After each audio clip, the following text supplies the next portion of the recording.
Okay, nagbabalik po ang KNB News. Sa pagkakataon pong ito, makakapanayan po natin ang mga entrepreneurs.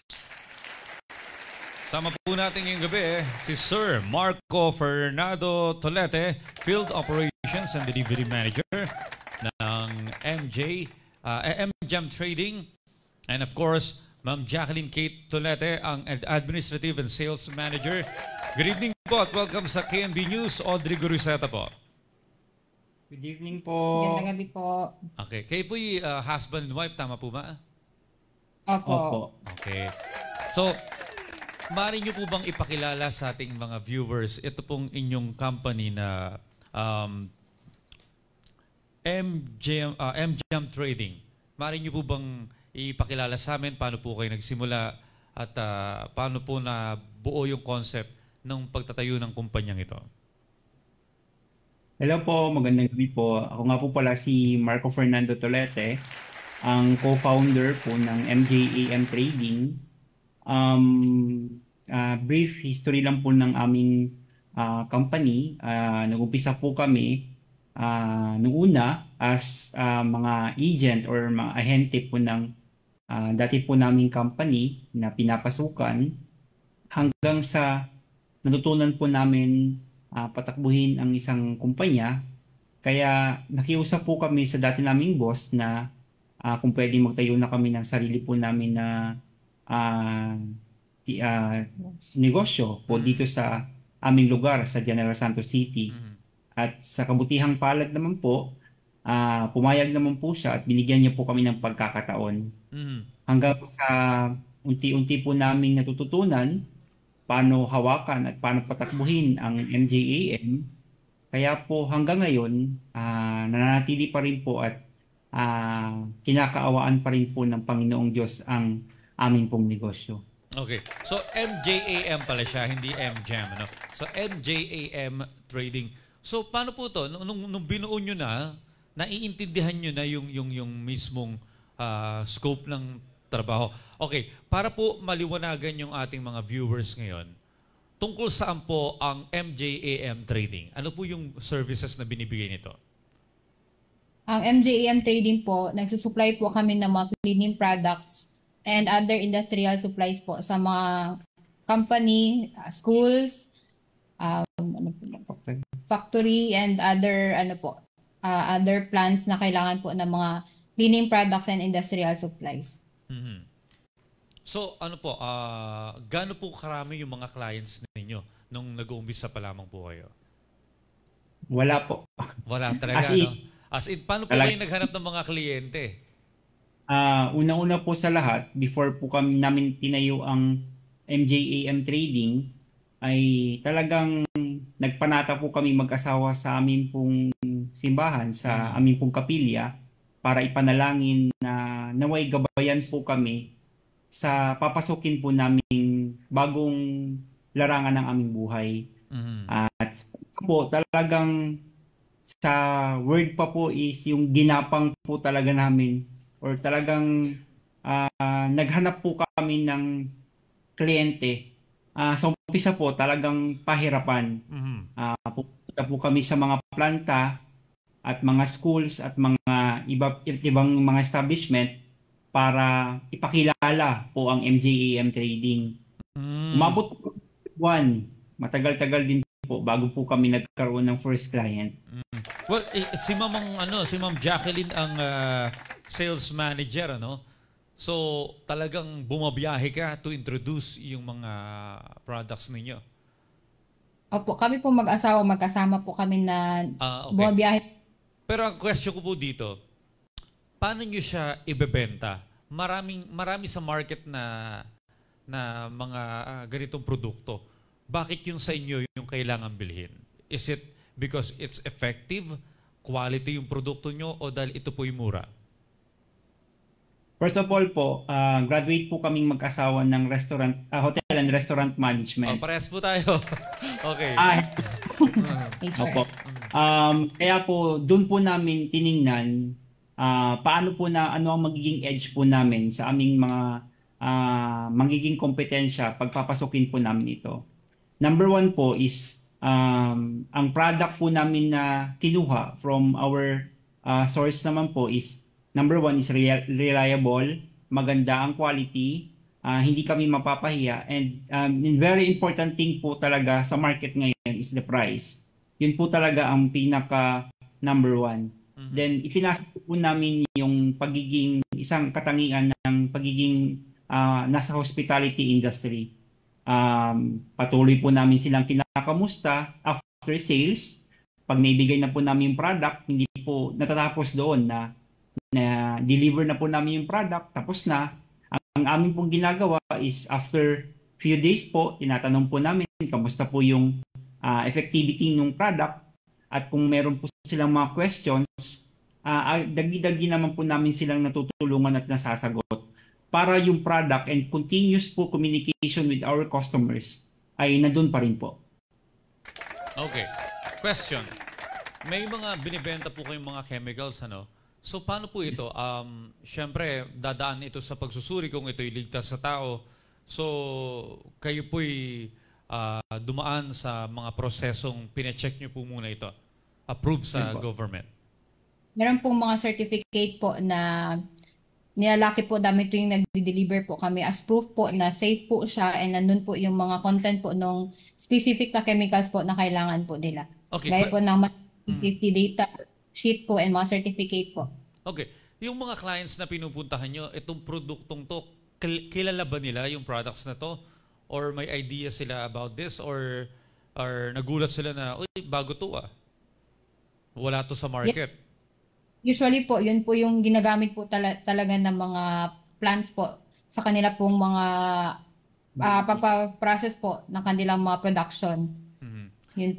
Usually po, sila po mismo nag-inquire po sa amin kung may mga ganito po ba kaming mga product. Kaya familiar sa kanila yung mga yung mga produkto. Okay, balikan natin yung story nyo kanina, no? Nagsimula kayo from zero.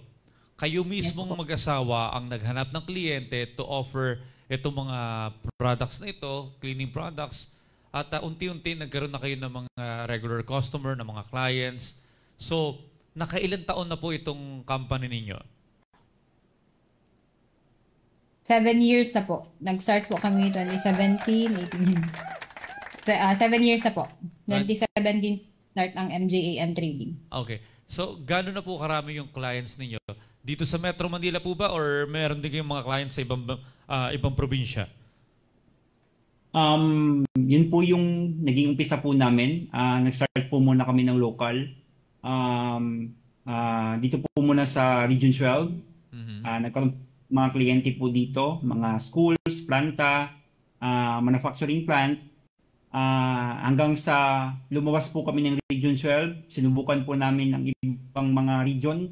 Naghanap po kami through online kung sino po yung mga client po namin na pwede naming suyuin o kaya maging partner sa negosyo. Hanggang sa nakilala po namin yung isang platform po sa online na doon po talaga naging kilala si MJAM Trading po. Yung platform na po na yun is natulungan kami para i-market yung aming product. And as far as Vietnam and other Southeast Asian country po ay napapadalhan na po namin ng product. Wow, nag-export na po pala kayo, no? How about yung Department of Trade and Industry? May naitulong din po ba? Yes po. In terms po sa mga trainings and other na binibigay po nila to help small businesses like us, and also promoting the SMEs here in our region. Lagi pong nagkakaroon ng yearly, nagkakaroon po ng mga bazaar and or any projects po na ginagawa po ng government, na which is nagiging na-utilize po namin kaming mga maliliit na mga negosyante, at mas talagang nakakatulong po ito sa amin. Alright. May question ako sa inyo. May mga viewers po tayo na mga OFWs from Europe at Hong Kong na may mga ipon na. Gusto nang umuwi dito sa Pilipinas makasama yung kanilang pamilya. The problem is, hindi nila alam kung ano yung negosyong kanilang papasukin dahil buong buhay nila naging trabahadante sila, naging empleyado. So, anong maa-advise niyo po sa mga kababayan natin na gustong magsimula ng negosyo? Ganun din po kami sa umpisa. Takot na takot po kaming magnegosyo. Mhm. Kasi syempre, ang tanging naiipon namin na pwede naming bilhin na lang ng pagkain ng mga anak namin o kaya gamitin na lang namin sa pang-araw-araw at magtrabaho na lang kami at magiging safe na po yung aming day-to-day basis po namin na ginagawa. Pero nilaksan po namin ang aming loob. Yun po yung unang-una sa lahat. Nilaksan po namin ang loob at ang pinakauna po sa lahat na talagang ginawa namin is lumapit po kami sa ating Panginoong Diyos para ilapit yung amin pong gustong o pinapangarap po namin na gustong maabot. Kaya doon po kami nang hawak sa amin pong pananampalataya at ang amin pong tiningnan ay ang paglapit po natin sa ating Panginoong Diyos na bigyan kami ng lakas na upang sa amin pong papasukin na sa ganitong larangan ay mabigyan kami ng guidance at ng pagpapala para magtuloy-tuloy po. At sa ating naman pong mga OFWs at hindi lang po rin po sa ating mga OFWs, sa ating mga kababayan na gustong pumasok sa isang negosyo, katulad po namin, hindi po kami graduate ng chemical line or chemical na industry po na kurso. Ang layo po ng kurso namin pero hindi po naging hadlang yung ganun po na kung saan ka nakapag-aral ay doon ka na lang. Ang pinaka maganda lamang po na gawin is huwag tayong matakot. Kasi kung tatanungin nyo po, sa umpisa ba, nagkaroon ba kami ng mga downs? Siguro po 9 downs, 1 up. Ganun po talaga yung mangyayari sa umpisa. Kasi patuloy nating nalelearn kung saan tayo nadadapa, doon tayo matututo. Kung mas maraming pagdapa, mas marami din po ang ibabalik sa atin na pagtayo. Kaya laban lang, wag lang po matakot. Very well said, sir. Pero, ma'am, eto, question. Magkano po yung puhunan na inyong ginamit para sa kumpanya niyo? Actually po, ang pagkakaalala ko po, parang 10,000 lang po ata yung umpisa po namin na punan. Kasi nag-start na po talaga kami sa household and cleaning products, yung dishwashing, gano'n na po, liquid hand soap. Yun po talaga yung pinakauna po namin binibenta. Kami po mismo ang gumagamit din nun. Kaya alam po namin, sa sarili po namin, na effective po yung product po namin. Hanggang sa nakapasok po kami sa isang kumpanya, yung pinakauna po namin napasukan, nag-suggest po sila na baka meron pa po kami ibang product na pwede pong may offer po sa kanila para sa amin na lang di po nila kukunin. Kaya doon po, naghanap po kami ng mga supplier ng industrial supplies para po kung ano po yung requirement po nila, ma-supply po namin. Kaya yun po, napakasaya po namin kasi yung unang PO po nila sa amin o purchase is worth 5,000 pesos po. Sobrang saya na po namin kasi yun po yung pinakauna po namin, pinakamalaking order po sa isang kumpanya. Tapos after po noon, nagsunod-sunod na po yung order nila kasi po yung target po talaga namin is on time po ang delivery and after sales po ang ano po namin sa kanila. Ino-offer po. Okay, question.